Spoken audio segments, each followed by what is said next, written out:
El que solo piensa en fútbol suele creer que su mundo es un balón. Polémicas, debates y mucho más en el programa referencia del balompié venezolano. Bienvenidos, es un balón. Hola, ¿qué tal? Sean todos bienvenidos a una nueva edición del Mundo es un Balón por acá por Radio Deporte 1590M, por nuestro canal de YouTube, por Spotify, por Anchor, por iVoox. También nos van a poder escuchar en este nuevo episodio de Un Aporte para el Fútbol, como hemos venido haciendo. Ya hemos hablado con jugadores, con entrenadores, con directivos y demás, pero también tenemos que hablar del fútbol femenino, así que hoy tenemos un invitado súper especial, invitados súper especiales que vamos a tener el día de hoy, para que usted también conozca esta parte del fútbol femenino y esos aportes que se le puede dar y en aras del crecimiento de nuestro balompié en general. Como siempre, en la producción Fabricio Cusoro, Alejandro Martínez Campo, el gran Brian Márquez del Llanito, en los micrófonos Elías López, Raúl Zambrano, Jorge Alberto El Zurdo Rojas y quien les habla, Carlos Quintero, para este nuevo episodio del Mundo es un Balón. Recuerden seguirnos en @elmundounbalón, porque Twitter, vamos a hacer un llamado aquí, aprovechando el audífono. Twitter nos suspendió la anterior cuenta, pero ahí seguimos. Así que @elmundounbalón para que nos pueda seguir en Twitter y por allí interactuar con nosotros.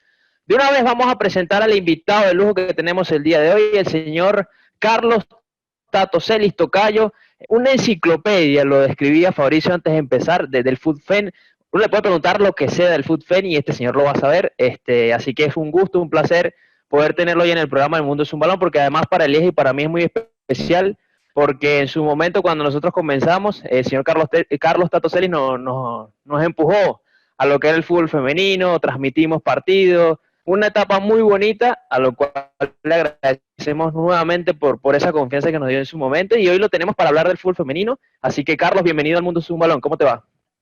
¿Qué tal? No, primero, gracias a ustedes por brindar este tipo de ventanas para el fútbol femenino desde hace tiempo. Tú ya mencionabas de ese proyecto que una vez surgió de transmitir compromisos y de verdad que siempre tener este tipo de ocasiones como para hablar un poco de la realidad del fútbol femenino venezolano y también de Sudamérica es importante, es valioso y se agradece mucho. Entonces, Carlos, saludos Elías y por supuesto también para ti Raúl y todas las personas que a esta hora pues están viendo esta conversación que vamos a tener esto. Carlos, yo quiero empezar. Bueno, ajá, dígame. Sí, ¿quieres arrancar Diga. tú con la primera pregunta?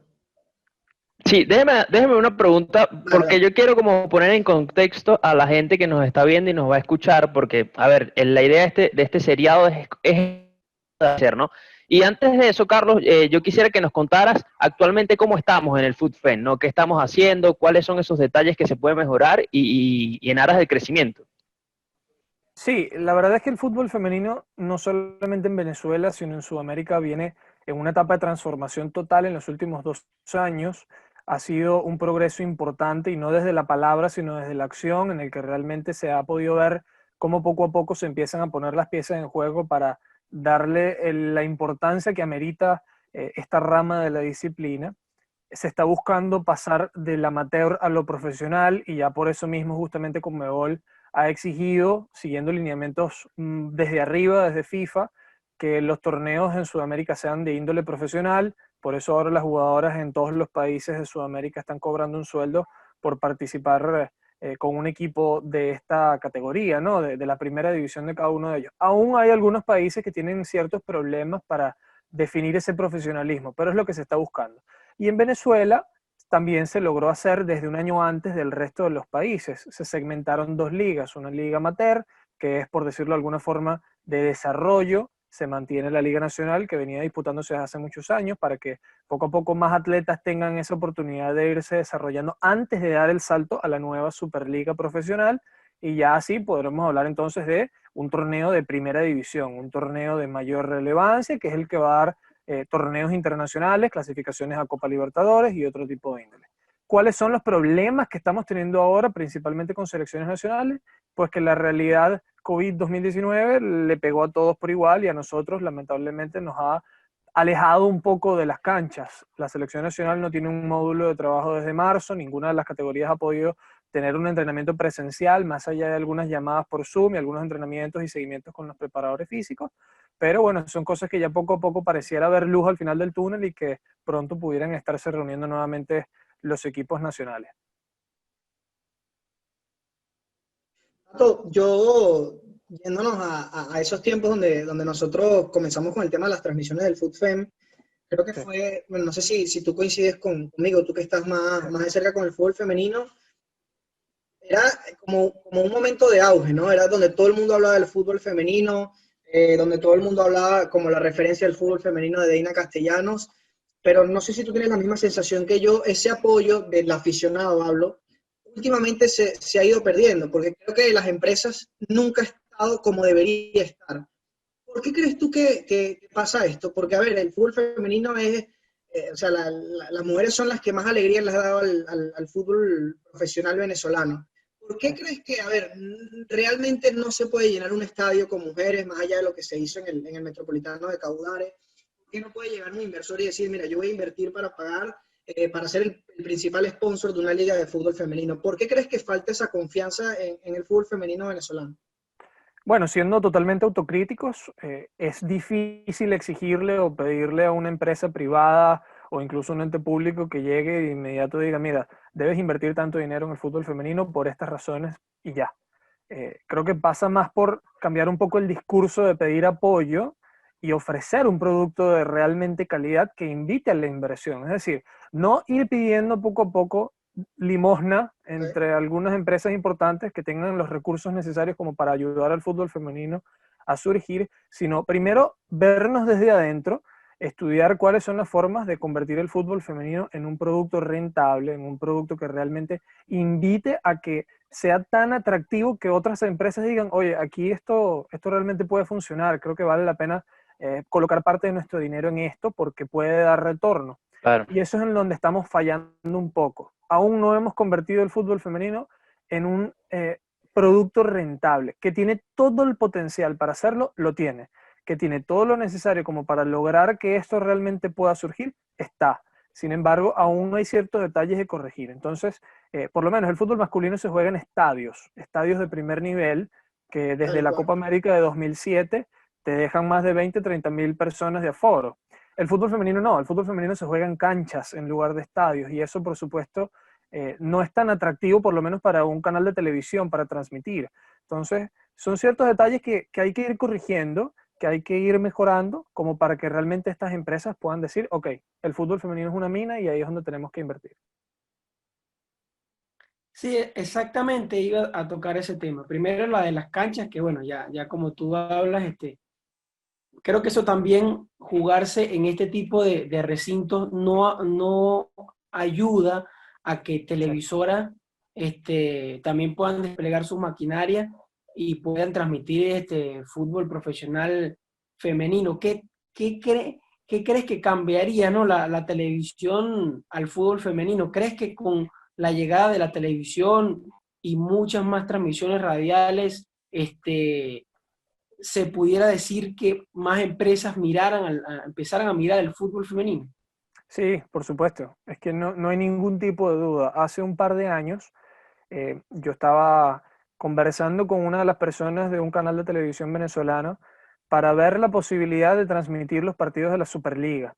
Hubo un canal de televisión que estuvo interesado en transmitir semifinal y final de los campeonatos profesionales femeninos y realmente estaba todo a disposición para ofrecer esa ventana. Y era un atractivo importante para la Federación Venezolana de Fútbol, para la Comisión de Fútbol Femenino, y sin embargo no se logró el acuerdo para transmitir, porque el canal te dice, yo puedo transmitir, yo pongo mis equipos gratis, lo único que yo necesito es que los equipos de fútbol femenino, el equipo local, el anfitrión, pueda costear el derecho de todos los empleados que van a transmitir en ese compromiso, es decir, las personas de la móvil, el equipo de producción, los anclas, y aunque no lo parezca, para un equipo masculino esos recursos son nada, es muy fácil costear ese pago. Para un equipo de fútbol femenino que tiene dificultades para pagar un plantel a sueldo mínimo, imagínate tener que pedirle que le cobre a 40 personas durante 2, 3 días. El almuerzo, el traslado de la móvil, era mucho dinero para un equipo de fútbol femenino que carece de los recursos. Y aún así, al hacer el salto de Liga Nacional a Liga Profesional sin tener televisión, sin tener obligación de canales o de programas radiales por cada equipo, como sí tiene el fútbol masculino, se notó un auge importante y un aumento de la cantidad de personas que iba al estadio. Entonces, sin duda, si en algún momento llegase a transmitirse partidos por televisión, Creo que sería un salto tremendo y seguramente lograríamos que más personas se enganchen un poco en esto del fútbol femenino venezolano. Muy bien. A ver, antes de pasar, vamos a hablar de otro tema contigo también, pero yo quisiera atajar a lo que decías, ¿no? Tenemos que ajustar nosotros para poder vender el producto y que la gente venga, ¿no? Más allá de llamar y decir, ay, mira, apóyennos y esto. Sí. ¿Cuál sería ese cambio que tú ves a nivel estructural, el formato del torneo, también si de alguna manera el formato de Sudamérica también nos afecta? ¿Cómo verías tú, no? ¿Cuál es tu visión en cuanto a esto que podríamos cambiar? Bueno, ya que tocaste Sudamérica, quiero comenzar por ahí, porque para mí es lo más importante que hay que corregir, por lo menos de este lado del planeta, ¿no? Cuando tú ves el fútbol femenino en Europa, es rentable porque las competiciones son importantes, hay atletas de altísimo rendimiento, las mejores jugadoras del planeta están afuera, están en Europa, y por eso cuando ves los resultados del último mundial, Europa metió todos sus participantes en las siguientes fases. O sea, estaba colmado en los cuartos de final de equipos europeos y realmente, salvo porque Estados Unidos tiene un nivel altísimo, era muy posible Claro. ver una semifinal completamente europea. Entonces, ¿qué tiene Europa que no tenemos en Sudamérica? Europa tiene torneos sub-15, sub-17, sub-19, sub-20, sub-21, sub-23. Entonces, cada año Imagínate. hay una competición. Cada año esas atletas tienen que salir al extranjero a medirse contra las mejores de sus vecinos países y eso es algo que en Sudamérica no tenemos. En Sudamérica jugamos solamente sub-17 y sub-20. No existe un sudamericano sub-15 femenino. No existe un sub-23. No existe un sub-19. Entonces, si una futbolista venezolana tiene un muy buen performance en la sub-17, cosa que tuvimos 2 veces seguidas, porque hay que recordar que nosotros fuimos a 2 semifinales mundiales, en Costa Rica llegamos cuarto lugar, luego en Jordania 2016 llegamos cuarto lugar, y cuando la gente pregunta por qué si estas atletas fueron semifinalistas de un mundial, no rindieron de la misma manera en el sub-20, pues porque tuvieron 3 años sin competir. Entonces, los equipos europeos se van desarrollando, van entrenando más, tienen módulos de preparación para competiciones internacionales, mientras en Sudamérica estamos esperando que pasen 2 años para empezar a entrenar para un sub-20. Entonces, sin duda el formato de competición es lo primero que hay que cambiar, buscando el progreso de estas selecciones nacionales. Y en la Copa América adulta se juega un mes cada 4 años y están en juego los cupos a la Copa Mundial de la FIFA, los cupos a los Juegos Olímpicos y los cupos a los Juegos Panamericanos. Es decir, en el mismo torneo estás entregando los cupos a todos los eventos internacionales que hay. Mientras que en Europa sí se está jugando diferentes competiciones para cada uno de ellos. Entonces, Claro. es algo que nos está pasando muchísima factura, nos está doliendo muchísimo y es lo primero que hay que corregir. Ahora, en Venezuela, el formato de competición de la Superliga hasta ahora ha sido muy exitoso. De verdad que ha sido muy bueno. Ojalá se pudiera hacer no por ubicación geográfica, sino por sorteo. Sin embargo, por la realidad económica de los equipos, pues es una facilidad que se les da el no tener que realizar viajes tan largos, el no tener que hospedarte durante 3, 4 días en algún otro estado, que sabemos que es muy complicado hoy por hoy para el fútbol venezolano, pero sería lo más importante porque de esa forma la paridad sería un poco más justa de lo que pueda haber, porque ha sido bastante común ver cómo en los últimos años un grupo siempre ha estado mucho más fuerte que el otro, ¿no? Y eso Sí. le quita un poco de brillo al campeonato. Sin embargo, pienso que hoy por hoy la Superliga Femenina Venezolana tiene un buen formato de competición, algunos detalles por corregir, pero poco a poco se están caminando. Ya para cerrar brevemente, ¿crees que Sí. para los equipos profesionales masculinos, o sea, ellos ven al fútbol femenino como una obligación, con Conmebol, o lo hacen porque sinceramente crean en eso, en el producto? Sí, de que lo ven como una obligación, lo ven como una obligación. Y es algo que no se puede negar, no lo podemos Sí. ocultar, porque FIFA lo pidió de esa forma. O sea, FIFA exigió que fuera así. Entonces, la idea es que, ok, para comenzar este par de años va a ser una obligación. Sin embargo, en un par de años más ya debe haberse sentado los fundamentos como para que no lo sea. Y que sea realmente más por un auge o por una decisión personal de cada club que por una obligación que haya enviado Conmebol y FIFA. Bueno, ya nos toca ir cerrando, pero yo quería agregarle algo a lo que dice Tato, del tema del formato del torneo, que fíjense que muchos futbolistas venezolanos han salido a torneos ¿Sí? de Sudamérica. Y yo recuerdo cuando nosotros transmitíamos, veíamos a Honor en Altuve, a Génesis Garrido, me acuerdo unos partidos que eran muy buenos, o sea, los partidos en la Guacamaya eran buenísimos, con todo y el pedagógico eran bastante buenos a pesar de la cancha, o sea, hay futbolistas de mucho talento y que de alguna manera falta como que más ese apoyo que pudiera venir para que ellas puedan fortalecer la liga y además exponerse ellas mucho más. Una última, Tato, yo sé que tú medio la respondiste ahorita, pero bueno, capaz pues hay algo más detrás de esta pregunta y es algo que nos hacemos todos. ¿Por qué a la selección mayor le cuesta tanto? Ahorita hablabas del tema de los tiempos, de las categorías menores, pero ¿por qué crees tú, además de eso, que le puede costar tanto a la selección mayor conseguir estos resultados que hemos tenido en categorías menores donde han sido magníficos, mucho mejor que el masculino? A ver. Bueno, justamente lo que comentaba del no competir todos los años pasa factura, pero si hay algo que pasa aún más factura todavía, es que en diferentes países el fútbol femenino para ellas es un trabajo serio, su trabajo principal y su primer fuente de ingresos para ellas y para su familia. En Venezuela no estamos a ese nivel todavía. Una futbolista venezolana no vive del fútbol. Una futbolista venezolana Claro. ve el fútbol como un hobby, quizás como un segundo trabajo con el que puede quizás ayudar en cierta forma, pero a la larga tienen otro trabajo por un costado o se dedican a algo y después al fútbol. Entonces, cuando no tienes toda la atención de lleno en una sola cosa, es muy difícil que puedas sobresalir, que puedas ser realmente exitoso y que lo puedas ver como tu principal enfoque de vida como objetivo. Sin embargo, aún falta mucho como para que sea este su primer fuente de ingreso. Claro.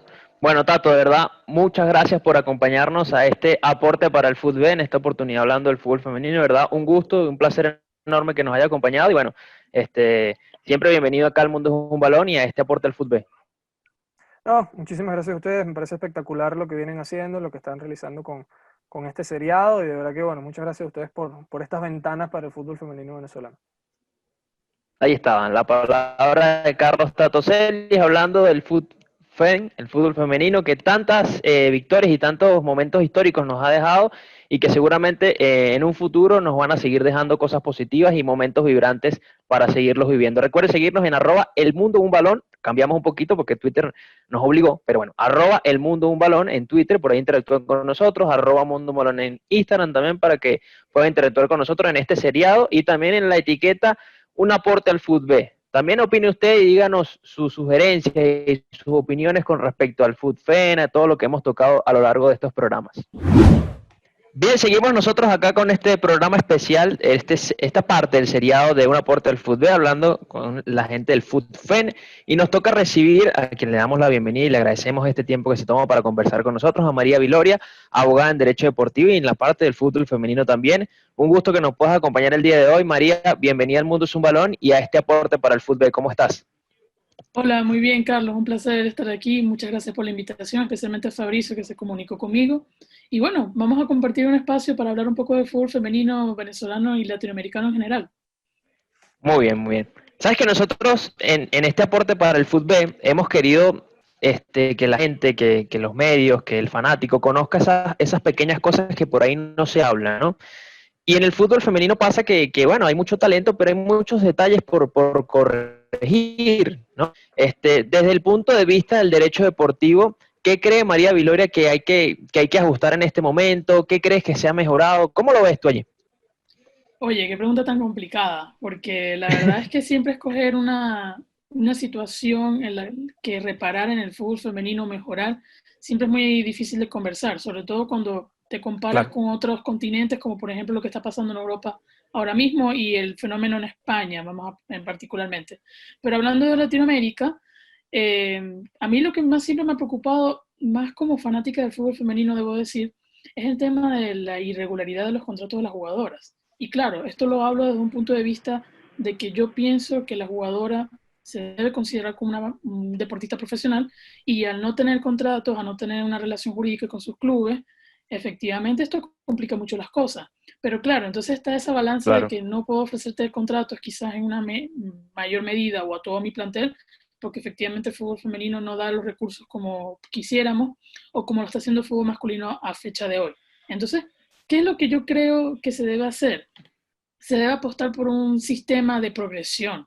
No podemos decir o no podemos exigir a los 40 clubes que hacen vida en el fútbol femenino venezolano, tengo entendido que esta es la cantidad actual, que todos tengan una plantilla de 25 jugadoras contratadas, porque la verdad, la realidad del país no lo permite. Pero si te pones a analizar situaciones como hay en otros países, por ejemplo, el caso de Argentina, que exigen de 3 a 5 jugadoras por plantel, esto lo hacen de una manera progresiva, para que en 5 años, por ejemplo, o en un periodo menor, se pueda exigir una mayor cantidad. Incluso países tan avanzados como es Japón, que vamos, el fútbol femenino japonés tiene una historia bastante enriquecedora, ellos apenas el próximo año van a implementar su primera liga profesional y van a exigir 5 contratos profesionales en su plantel. Entonces, todos esos tipos de estrategias te hablan a ti de que quizás a veces pecamos de pensar que el fútbol femenino puede alcanzar al fútbol masculino en un tiempo récord, cuando me parece que tenemos que dar pasos progresivos.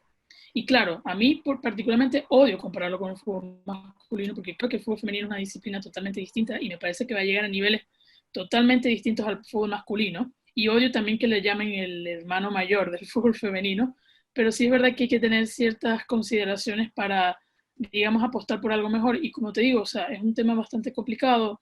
Hay gente que dice hay que apostar por marketing, por inversión, por tema de sponsor, pero al final es de estrategia, me parece, de los clubes, pero también debería ser de las ligas.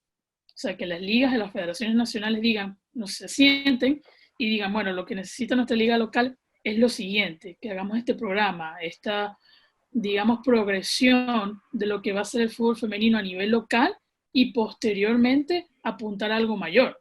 Porque por mí hay muchos cambios que hacer, sobre todo a nivel de Conmebol, déjame decirte. Pero me Claro. parece, o sea, como te digo, en mi opinión, a mí me encantaría que todas las jugadoras tuviesen un contrato y tuviesen ese aval legal, pero lamentablemente en la realidad y en la actualidad es muy difícil pensarlo así. Entonces lo que hay que apostar por una planificación, una ordenanza, una organización, tanto de la federación como de las ligas, para que efectivamente los clubes puedan cumplir con esos parámetros, con ese licenciamiento de clubes tan famoso y novedoso para el fútbol femenino, y poco a poco ir mejorando, pero hay que dar pasos. Claro. María, bienvenida, darte las gracias por aceptar la invitación. Tú hablabas ya un contexto mucho más respecto a lo que son las jugadoras, las relaciones laborales con sus clubes, y eso, por lo que comentas, va a ser o va a tardar algún tiempo para que eso se pueda regular un poco más, el tema de los contratos. Sin embargo, hablando en Conmebol y con las situaciones de las relaciones de las jugadoras con sus selecciones, vemos que algunas selecciones ya le están dando premios como se le dan a los equipos masculinos. Brasil creo que es una, Inglaterra y varias de Europa también han accedido a hacer esto. Creo que es un paso importante que en el fútbol, por ejemplo, de selecciones, ya se le esté viendo de otra manera el fútbol femenino. A mí este punto me llama mucho la atención, sobre todo que tenemos un precedente bastante interesante, que es el caso de la demanda de Estados Unidos de la selección femenina contra la federación, exigiendo un equal pay y argumentando que la selección femenina es mucho más exitosa que la selección masculina, y yo creo que ninguno puede dudar sobre eso. Pero ahí, con respecto al nivel, digamos, el tema que está pasando con las selecciones, se ha abierto un debate importante porque, como dices tú, recientemente se comunicó que Brasil, tanto Brasil como la selección de Inglaterra, van a dar el mismo pago a tanto a jugadoras como a jugadores que representen al país en determinado momento. Pero es que nosotros el fútbol de selecciones no lo podemos entender igual que a los clubes. ¿Por qué? Porque el fútbol de selecciones depende de las ciertas comisiones que ganen por partidos, los premios, y al final eso es manejado por la federación, que hace la repartición de acuerdo a un reglamento interno que ellos tengan. Entonces, claro, ellos después de muchos estudios han decidido que efectivamente van a hacer equal pay porque ellos creen que es igual trabajo el de mujeres y el de hombres, y eso se aplaude. Pero en los clubes es totalmente distinto, y exigir esto a día de hoy me parece impensable. Vamos a hablar de un ejemplo del Fútbol Club Barcelona, por ejemplo, en España. Lo que gana el fútbol masculino, el equipo de primera división masculino del club comparado con el primer equipo femenino, es totalmente irreal. Y eso también te habla, o llegas a eso es preguntándote ¿cuánto ha valido una transferencia a nivel de fútbol masculino y a nivel de fútbol femenino? Entonces, a nivel de mercado de clubes, la cantidad de dinero es totalmente distinta y no podemos exigir lo mismo a nivel de clubes por ahora, porque no están generando las mismas ganancias y eso es una realidad. No podemos negar eso. Por ejemplo, se está hablando de fichajes tan caros. El de Timo Werner creo que fue más de 30 millones, 70 millones de euros, disculpa. Y el Chelsea, ese mismo equipo, ficha a Pernille Harder, que termina siendo la jugadora más cara de la historia, costando 350.000 euros. O sea, una mínima parte de lo que les costó Timo Werner. Ellos gastaron más de 100 millones en el equipo masculino y se los pueden permitir, pero en el equipo femenino todavía no. Pero hay otras cosas que a mí me parecen muy interesantes. Por ejemplo, los equipos femeninos están buscando tener sponsors distintos al equipo masculino. Y ya para ahí estás buscando diferenciar tu producto, que es una de las cosas más importantes, porque al final no puedes dirigirlo al mismo público. No puedes obligar al público masculino que le guste el fútbol femenino, porque quizás no lo sea. Y gente que quizás siga el fútbol femenino y no le gusta el fútbol masculino, o no le gusta el fútbol general, sino que sencillamente le gusta el fútbol femenino. Entonces, intentar vender ese producto de forma diferenciada ya es un plus muy grande. Y a mí me parece que por lo menos los últimos 5 años, se ha visto crecimiento en ese particular. Por ejemplo, el Barça femenino tiene un sponsor distinto al Barça masculino. Entonces, ya ahí te habla de un contrato de patrocinio, de sponsor, de imagen totalmente distinto y que efectivamente en un futuro puede significar mayores ganancias para el equipo femenino. Sabes que hablando de eso, María, ahora que tú mencionabas el tema de los contratos y los futbolistas, yo te tenía una pregunta con respecto a eso, ¿no? ¿Hasta qué punto la futbolista venezolana maneja que tiene sus derechos, que de alguna manera no puede acordar, que ya eso de acordar por palabra no existe, porque el directivo se va a valer por lo que esté escrito, lo que esté firmado, ¿no? ¿Hasta qué punto la futbolista venezolana sabe o entiende eso, o está informada sobre eso y cómo, qué tanto llega esa información a la futbolista y si crees que es una oportunidad también de mejora de parte de los abogados, decir, mira, vamos a inculcarle más esto a la chica, ¿no? También. No, sin duda alguna la educación a los futbolistas, tanto masculinos como femeninos, es clave. Claro. En todos los aspectos, tanto legal como incluso temas tan delicados como el doping. O sea, ¿cuántos atletas han caído en malas prácticas por desconocimiento? Y eso te puede pasar en cualquier aspecto de la relación jurídica con tu club, con tu agente, con sponsor, con derecho de imagen, te puede pasar en todo. Entonces, el tema del desconocimiento de las jugadoras es totalmente resaltante. Por ejemplo, te pongo el caso de lo que está pasando aquí en Chile. La ANJUF, que es la Asociación Nacional de Jugadoras de Fútbol Femenino, ha trabajado mucho en informar a las jugadoras de sus derechos, de lo que ellas pueden exigir, de los convenios que ha conseguido esta figura sindical como tal. Y ahí es importante el tema, esta figura como tal. El sindicato a mí me parece que en el fútbol femenino puede recobrar una importancia increíble, porque tienen esa tarea de informarles a las jugadoras cuáles son sus derechos, cuáles son sus deberes, qué pueden exigir, qué no pueden exigir. Y además hay que tener en cuenta algo, que el reglamento de cada federación es totalmente distinto a los anteriores. O sea, obviamente vienen o derivan de lo que es el reglamento FIFA, pero siempre tienen sus particularidades. Por ejemplo, el fútbol femenino en Argentina, en Chile, en Brasil, en Colombia, en Venezuela, están en realidades totalmente distintas y se reglamentan de formas distintas. Tengo entendido que a fecha de hoy en Venezuela particularmente no hay un reglamento propio del fútbol femenino, sino que se regula por ciertas situaciones que están en el estatuto de la federación, en el reglamento que se aplica para el fútbol masculino. Pero bueno, a tu pregunta, el reglamento sobre el estatuto y transferencia de jugadores de FIFA establece que un jugador profesional cumple con ciertas características y uno de ellos es que tenga un contrato escrito. Ya el contrato hablado, eso está totalmente muerto, porque a pesar de que puede ser una relación que se puede demostrar, efectivamente lo escrito es lo que vale. Y claro, a no tener una reglamentación como base, lamentablemente los contratos caen en esa, digamos, problemática de que es el club como empleador, como figura jurídica con mayor poder, la que interpone o dice cuáles van a ser las condiciones de trabajo. Y la jugadora dice, le dicen a la jugadora, o firma o no te contrato, o sea, tú decides.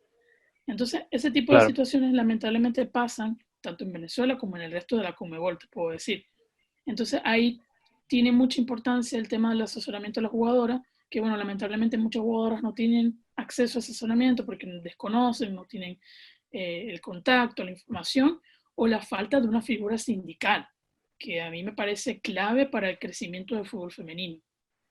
María, ya para ir cerrando Claro. con tu intervención y haciendo honor al nombre del seriado de Un aporte para el fútbol, tú desde tu punto y específicamente con el fútbol femenino, ¿cuál crees que es ese primer paso que se va a dar para su crecimiento, ese primer aporte? Tema de estatutos, tema de contratos, tema directamente con los equipos, ¿cuál crees que debería ser algo que realmente sea alcanzable en un corto periodo de tiempo? A mí lo que me parece es que debería tener reglamentación propia, porque la realidad del fútbol femenino es totalmente la masculina, ya empezando por biológicamente hablando. Hay que reconocer las diferencias y claro, ante la ley, el reglamento sobre el estatuto de transferencia de jugadores de FIFA, por ejemplo, es aplicable tanto a hombres como a mujeres, pero hay muchos artículos que no pueden ser aplicados al fútbol femenino o no tienen cabida Claro. en el fútbol femenino. Entonces, es algo que incluso ha peleado mucho la FISPRO, que es el sindicato internacional de jugadores, tanto masculinos como femeninos, que siempre ha luchado por eso, por tener una reglamentación propia, que eso no es algo a corto plazo, pero es algo que a mí me parece fundamental. Incluso en Argentina está el ejemplo de que ellos tienen un convenio para el embarazo, que ya no se considera como una lesión, como se considera en muchos países. Cuando una mujer queda embarazada se considera como una baja por lesión, cuando no es una lesión. Entonces, ese tipo de reglamentación de situaciones tan particulares que suceden en las mujeres, hay que hacerlo, pero eso toma tiempo y también toma mucho interés, que al parecer a muchas veces falta. Entonces, me parece que el tema de la reglamentación es muy importante. Más que los contratos, es un deseo propio, personal, pero también hay que tener en cuenta que quizás la realidad económica de todos los países no sea la mejor para ofrecer los 25 contratos que merece cada club, por ejemplo. Pero para eso se puede trabajar progresivamente. Ofrezco 3, ofrezco 5, ofrezco 10, cantidades determinadas. Se va trabajando poco a poco. Ese es el tema. La cosa es comenzar. Claro. Y María, en yo sé Venezuela, que ya María, nos toca despedir, pero... ¿crees Ajá. que se podría comenzar Sí, Elia. cuál sería la cantidad mínima como para empezar, según lo que creas tú? ¿3 contratos? Mira, por lo que he estado leyendo en otros países, como vamos a hablar de unos muy cercanos que es Argentina, me parece que actualmente exigen 5. Okay. Incluso la AFA ofrece una cierta cantidad de contratos. No, actualizo. Son 8 jugadoras por club con un salario de 15.000 pesos mínimo. Son 8 contratos. A mí me parece que quizás un número podría ser 5. Okay. Y claro, tú ves otros países y la verdad es que no existe la cantidad total, por lo menos en Conmebol, te estoy hablando. En Chile, para darte una idea, aquí solamente hay, me parece que son 2 o 3 clubes con muchas contratadas. O sea, no hay un número determinado. Pero los demás equipos hacen apoyos económicos a las jugadoras. No viven de eso efectivamente, sino que viven de otras cosas. Y aquí ha pasado situaciones en las que las jugadoras tienen que ocupar rifas para pagarse operaciones de lesiones tan típicas de la rodilla, por ejemplo, lo que pasa mucho en el fútbol femenino, y lamentablemente no cuentan con el apoyo, no cuentan con un seguro de lesión, nada por el estilo. Entonces, a mí me parece que para partir, quizás 5 contratos puede ser interesante, porque así partieron varios equipos en varias federaciones en la Conmebol, y el reciente proyecto que estoy siguiendo, que es el tema de Japón, que ellos el siguiente año van a saltar y van a exigir 5 contratos profesionales. Muy bien. Bueno, María, de verdad, muchísimas gracias por acompañarnos. Qué grato haberte tenido y que nos aportes tan buenas informaciones que, como bien mencionaba al principio, nosotros no lo manejamos, mucha gente no lo maneja y esa es la idea de este programa. Así que te agradecemos por estos minutos y bueno, estaremos muy en contacto y siempre bienvenido al Mundo de un Balón. Nos quedaron muchas preguntas, lo que pasa es que el tiempo apremia y la producción nos tiene ahí con el reloj, pero bueno, siempre bienvenida por acá al Mundo es un Balón y a este aporte del fútbol. Muchísimas gracias, María. No, muchísimas gracias a ustedes por la invitación y siempre a la orden y sobre todo apoyando al fútbol femenino, especialmente venezolano, obvio. Muy bien, es así y esperamos que pueda seguir creciendo en el pasar de los años como todo el fútbol en general. Nos toca seguir nuestro programa especial del Food Fame, perdón, en este aporte para el Food y ahora nos toca recibir a un trotamundo de este Food Fame también. Si hablamos con Tato, que es un trotamundo, que hace de todo, este señor también, ha viajado por todo el país con el Food Fame, no voy a decir los capítulos porque bueno, son una cantidad, pero bueno, el señor Álvaro Navas, periodista, fotógrafo, de todo, y maneja marketing también. Hoy va a hablar con nosotros para esta parte, ¿no? Del marketing, lo que ha hecho con las cuentas del fútbol femenino, lo que fue la liga. Parte de lo que hemos visto ha sido también en parte por el trabajo que ha hecho Álvaro, Tato también, Joana, entre otros. Así que bueno, bienvenido Álvaro, ¿cómo estás? Bienvenido al Mundo de un Balón y este aporte para el fútbol. Bueno, muchachos, buenas noches. Saludos a Carlos, a Raúl, a Elías, a Fabricio y a todos por la invitación. Y bueno, es un honor hablar con ustedes un ratico de fútbol y más de lo que es el fútbol femenino, ¿no? Es así. Y hablando de eso, nosotros queremos hablar contigo de la parte del marketing, ¿no? Porque hablamos con Tato del crecimiento, varias cosas por allí con él, y ahora con María lo que son los contratos. Pero ¿cómo hacemos o qué se ha hecho a nivel de marketing, de imagen, para proyectar a nuestros futbolistas, proyectar la liga? ¿Qué se ha venido haciendo? Y desde tu punto de vista ahora, ¿qué se puede mejorar a partir de eso, ¿no? Y a partir también de las actualizaciones que hay en el mundo, ¿no? No, bueno, en cuanto al marketing, el fútbol femenino ha ido en un ascenso progresivo, ya que ha sido muy pocas las vitrinas que hacen que hablen del fútbol femenino a nivel mediático y las páginas o las cuentas o las redes sociales que lo han practicado, lo han hecho, han sido muy exitosas en ese ámbito, tomando en cuenta que han agarrado el mejor momento del fútbol femenino para empezar a hablar de ellos y hoy en día hay muchos periodistas que cubren la fuente del fútbol masculino que hablan del femenino y eso es un plus y un gran aporte para la disciplina y eso ayuda mucho a lo que es el marketing. Y hoy por hoy que las redes sociales se están utilizando mucho por todo el tema de la pandemia, por el tema de que tenemos mucho tiempo libre, se están utilizando mucho las redes sociales para hablar del fútbol femenino. Claro, Sí, es verdad. totalmente. A Mi ver, Elías. pregunta precisamente va por ahí, Álvaro. Porque, a ver, la primera manera de vender un producto o vender un deporte es que el periodista asista, ¿no? Y que haga la respectiva cobertura, etcétera. ¿Por qué crees tú que quizás el periodista deportivo venezolano que cubre fútbol masculino no se ha interesado tanto más allá de cuando se logra, cuando hay una gesta, cuando hay un Mundial Sub-17, por ejemplo, cuando Deina marca un gol, que es quizás la referente del fútbol femenino? ¿Por qué crees que no se interesan precisamente en esa cobertura? O bueno, la mayoría, porque sí hay gente que lo hace, pero ¿por qué crees que no se han interesado? ¿Por tema de que en la liga no hay cierta organización? ¿Porque no vende el fútbol femenino? ¿Porque no se tengan las atenciones con la prensa? Porque quizás los equipos no aprueban el mismo presupuesto para la prensa que cubre el fútbol masculino o para el que cubre el femenino. ¿O cuál crees que sea esa respuesta? ¿Por qué los periodistas no se han interesado tanto en el fútbol femenino? No, es sencillo. El fútbol femenino lamentablemente no vende como el masculino y eso no es llamativo porque no te da una liga, digamos, seria, una liga que te dé competitividad, no te da ese plus de traer jugadoras, por ejemplo, del exterior o jugadoras foráneas, por decirlo así, no te da eso vistoso, más allá de que el talento venezolano es muy bueno, no te da eso. Y además que es como te digo, el que vende es el fútbol masculino y es así. Es lo que más a nivel mediático te da para una portada, Claro. para un titular o algo.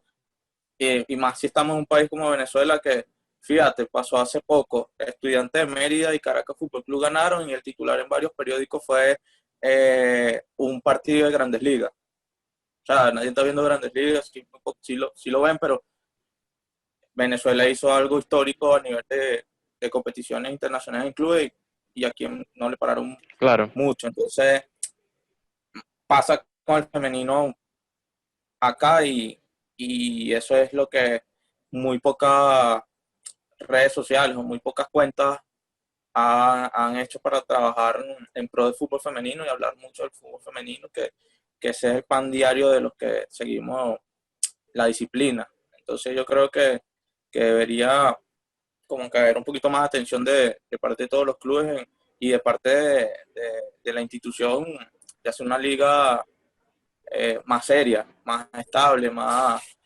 competitiva y no sea tan corta. La última Superliga fue muy corta, no duró nada. Entonces,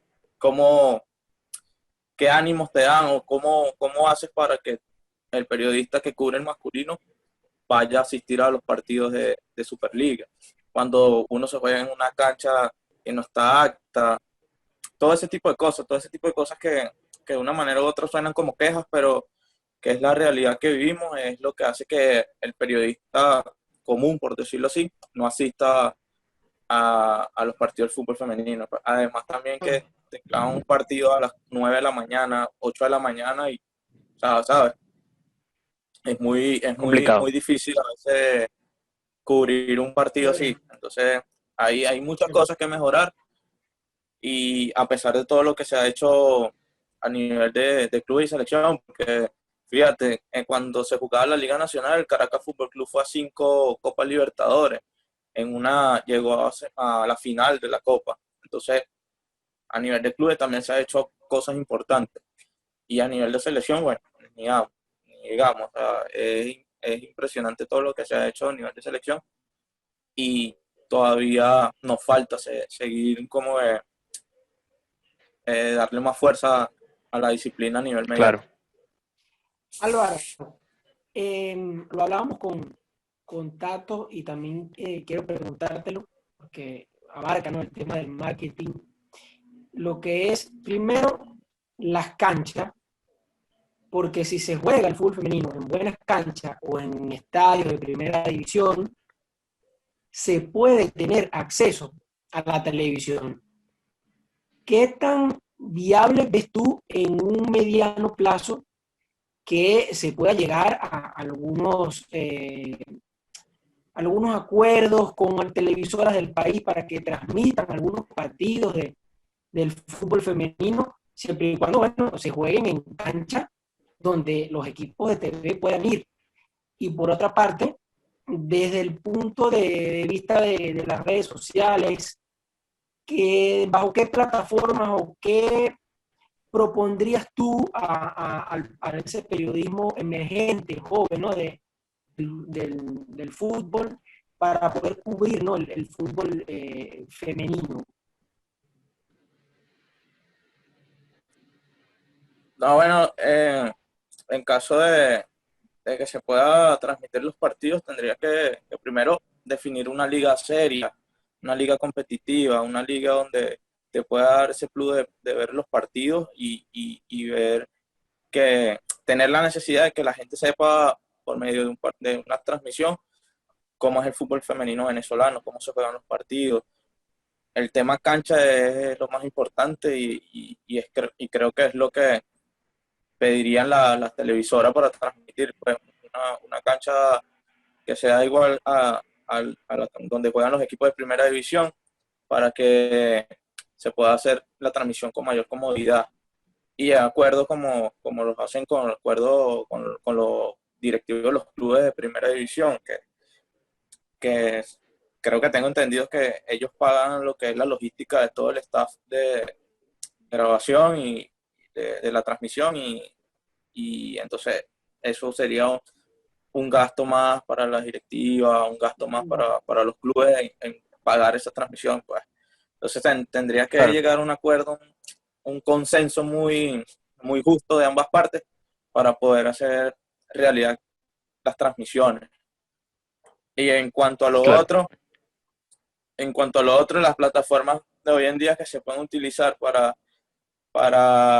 cubrir un partido de fútbol femenino, si acá en Venezuela se da un torneo este año, Twitter e Instagram. Y de hecho, teníamos pensado en el departamento de prensa Atlético Venezuela, al cual pertenezco, hacer tipos ruedas de prensa por Zoom. Me imagino que se irán a hacer con primera división en el torneo.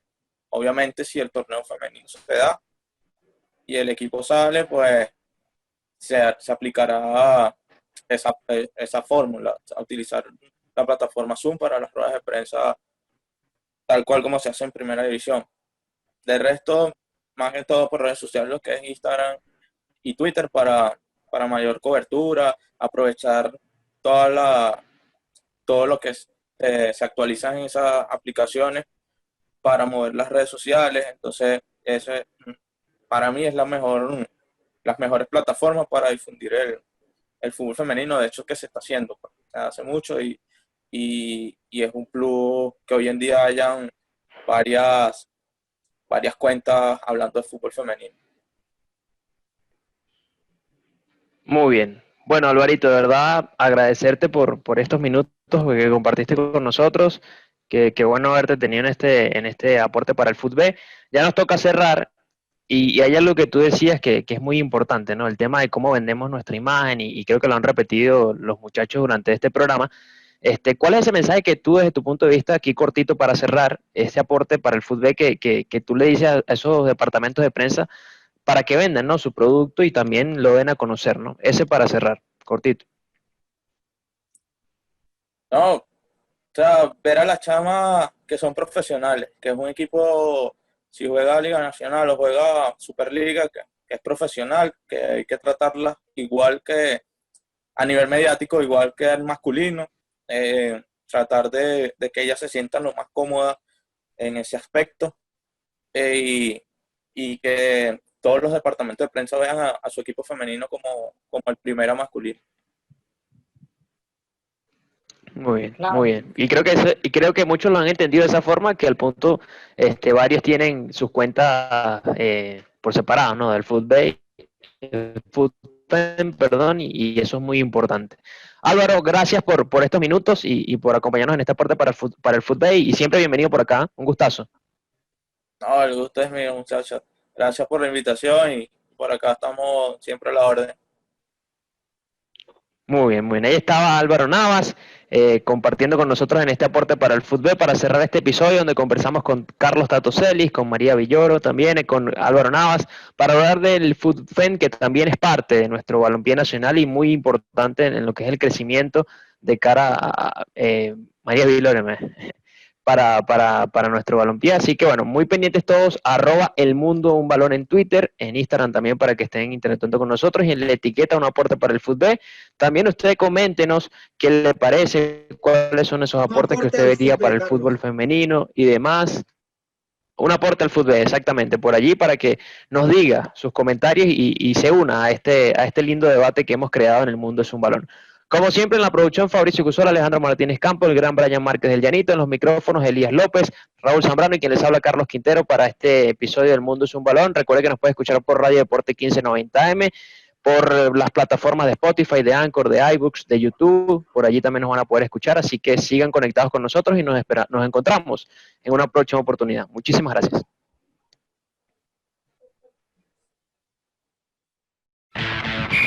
Los equipos se enfilan hacia los vestuarios, luego de los 3 silbatazos del principal. Por hoy, finaliza el partido en Radio Deporte 1590 AM. Los esperamos en una próxima ocasión con mucho más de El Mundo es un Balón.